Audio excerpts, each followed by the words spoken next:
Hi అండి, అందరికీ నమస్తే అండి. నేను మీ శ్రాస్ కమ్యూనికేషన్ నుంచి. ఆర్ఆర్బీలో ఎన్టీపీసీ అడ్మిట్ కార్డ్స్ అయితే రిలీజ్ అయినాయి జూన్ 1 నుంచి. ఎవరికైనా ఇవి యూజ్ఫుల్ అయితే వాళ్ళకి షేర్ చేయండి.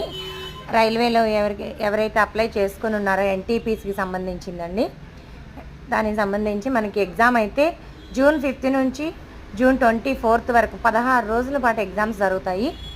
మీకు హాల్ టికెట్స్ అయితే మీకు వెబ్సైట్లో అవైలబుల్గా ఉన్నాయండి, చెక్ చేసుకోండి. ఎవరికైనా ఇంట్రెస్ట్ ఉంటే ఒకసారి నా ఛానల్ సబ్స్క్రైబ్ చేసుకోండి. లేటెస్ట్ అప్డేట్స్ అయితే నేను ఇస్తూనే ఉంటాను. ఫేక్ అయితే ఉండదండి. ఇక్కడ ఆన్లైన్ అప్లికేషన్ అప్లై చేసిన తర్వాతనే మీకు యూట్యూబ్ ఛానల్లో అప్లోడ్ చేయడం జరుగుతుంది. నా ఛానల్ అయితే ఎన్టీపీసీ అడ్మిట్ కార్డ్స్ వచ్చినాయండి, చెక్ చేసుకోండి ఫ్రెండ్స్. థ్యాంక్ యూ అండి.